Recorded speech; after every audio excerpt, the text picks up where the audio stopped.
The devil really is so petty. I have no idea why this uploaded with the chipmunk voice because I did not have the chipmunk voice applied to it. I don't even know how to apply that to it. And when I play it back on my end, it is not in the chipmunk voice. So the devil's just a hater, but I'm going to play it for you guys anyways because the information needs to be released. And the devil just doesn't want it to happen. But we're going to be obedient to God, even if it means that you have to listen to me in a chipmunk voice. The Lord has a message for the house of Israel. Part of my calling is to help wake up and gather the house of Israel. This is important for the fulfillment of end times prophecy.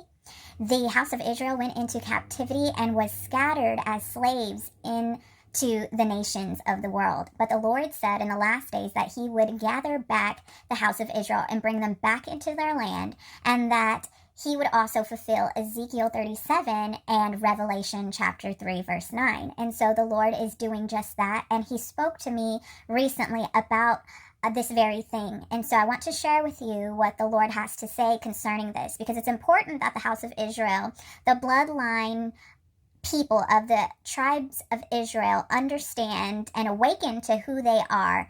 When they were sent into captivity throughout the nations, they were stripped of their identity and they lost who they were. And so many of God's people today don't even realize who they are or what bloodline they come from and what role they are to play in the end times and what mantles and mandates are tied to their bloodline. So the Lord is awakening his people to this, and there is a reason that they were stripped of their identity. The powers that be understand that these are the bloodline people of God and that these people have an inheritance as a royal priesthood. And yes, Gentiles have been grafted in, but there is still something that must be fulfilled having to do with the literal bloodlines of Israel and the sons of Jacob.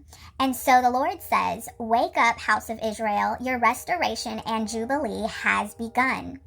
The entire house of God needs you to take your place in the nations. Royal priesthood restoration has commenced. You are about to be brought before kings and people of great influence. Spiritual Josephs, Daniels, Deborahs, Esthers, this is for you and for the establishing of his kingdom in the earth. God is fulfilling end times prophecy. He has begun Ezekiel 37 and Revelation 3:9. A few days ago, I was given a dream from a prophetess I respect a lot. There was a clue and confirmation hidden in it for me, confirming that I'm about to be brought before important people for the sake of gathering and redeeming the tribes of Israel and the redemption of the nations and the earth as a whole. The Lord has been talking to me about a role I will take due to my bloodline and the tribes that I'm mixed with, and due to my obedience. So the dream I was given on February 27th, 2024, the prophetess said, "You were given a gift from your parents, and the gesture or the gift itself touched you so much you were crying. I don't know if this means anything to you." So this prophetess had no idea that days earlier God had given me a prophetic word about receiving a mantle that someone in my family was supposed to pick up, a mantle tied to our bloodline, but they had not picked it up for some reason or another, and now it was going to me. My parents in the dream represent their bloodlines combined, resulting in the gift they were giving to me, the gift of the family mantle being passed down to me. The Lord has been talking to me about a role I will take due to my bloodline connection to the tribes of the house of Israel and my obedience. In the dream, there was a clue hidden in it for me, confirming what God had spoke to me about being brought before important people for the sake of gathering and redeeming the tribes of Israel among the nations and the earth as a whole in the fulfillment of end times prophecy. In the dream, there seemed to be what may have looked like a spelling error. In the dream, she used the word jester, as in J-E-S-T-R. And even though the word jester that she used to describe something in the dream was not being used to describe a jester, but she meant to say gesture, G-E-S-T-U-R-E, like a kind gesture is what she meant. But it was not a spelling error. It was actually exactly what God meant to say and how he wanted it said, knowing that I would pick up on it due to the many previous conversations we had had. A jester, as she mentioned in the dream, a jester is a person who was employed to entertain the royals in old times. I knew exactly what God meant by it, and that he was confirming previous conversations we had about me and others who were called prophets in this hour, who he was raising up to go before kings and influence the governing of nations. Then on February 28th, the Lord confirmed the interpretation of this dream to me about jester by showing me a joker card with a picture of a court jester on it. This was so crazy because I can't even tell you the last time I've seen a deck of cards. So in a deck of cards, there is the joker card, and the joker is a picture of a court jester. Okay, so that's how he confirmed and reiterated this message he's been talking to me about. And there's just so much God is doing in the earth, and it's a biblical proportion. The Lord wants us to be ready, remain low, humble, and obedient, and he will raise you up. FYI, I do not support the Black Hebrew Israelite cult. I do believe the tribes of Israel today are of all color ranges and mixes. Whether you are 100% bloodline or 1%, you are a descendant of the sons of Jacob. Although Jew and Gentile are now one through Christ Jesus, the physical descendants do have a specific role to play in fulfillment of end times prophecy. This subject matter has to be brought out because of the deceptive links the powers that be have gone to cover up the truth of Christ's identity and the identity of the tribes of Israel, not because we think any race is more superior to anyone. God tells us to know times and seasons, and this is the time of the eternal restoration of the house of Israel so they can play their part in leading the nations under Christ.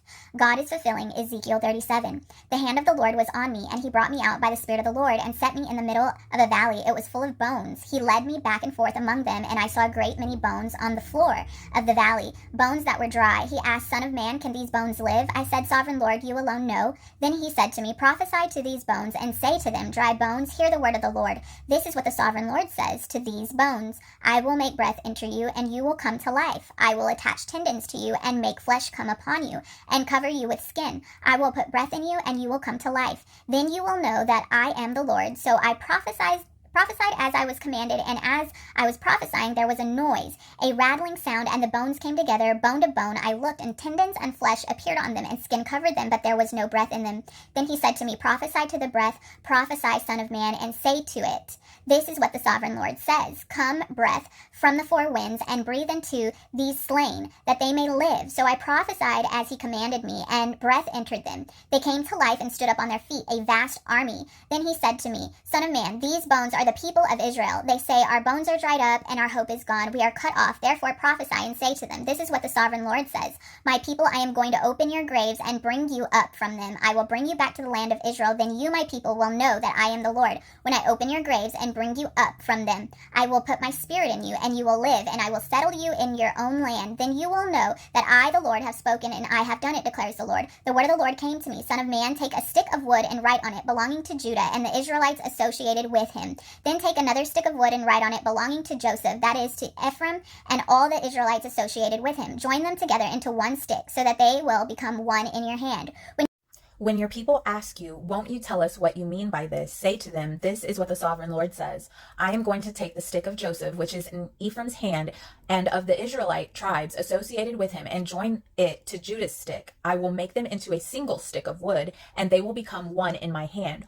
Hold before their eyes the sticks you have written on, and say to them, this is what the Sovereign Lord says. I will take the Israelites out of the nations where they have gone. I will gather them from all around and bring them back into their own land. I will make them one nation in the land on the mountains of Israel. There will be one king over all of them, and they will never again be two nations or be divided into two kingdoms. They will no longer defile themselves with their idols and vile images or with any of their offenses, for I will save them from all their sinful backsliding, and I will cleanse them. They will be my people, and I will be their God. My servant David will be king over them, and they will all have one shepherd. They will follow my laws and be careful to keep my decrees. They will live in the land I gave to my servant Jacob, the land where your ancestors lived. They and their children's children will live there forever, and David my servant will be their prince forever. I will make a covenant of peace with them. It will be an everlasting covenant. I will establish them and increase their numbers, and I will put my sanctuary among them forever. My dwelling place will be with them. I will be their God, and they will be my people. Then the nations will know that I, the Lord, make Israel holy when my sanctuary is among them forever. The Lord is gathering his great army, restoring the house of Israel, and he's fulfilling Revelation chapter 3, verse 9, which says, I will make those who are of the synagogue of Satan, who claim to be Jews, though they are not, but are liars. I will make them come and fall down at your feet and acknowledge that I have loved you. If you feel that this message resonates with you, and you feel that there could be the bloodline of the house of Israel running through your veins, then seek the Lord, and I pray that you fulfill every mandate and every carry every mantle that God has for you in these end times, that the Lord may be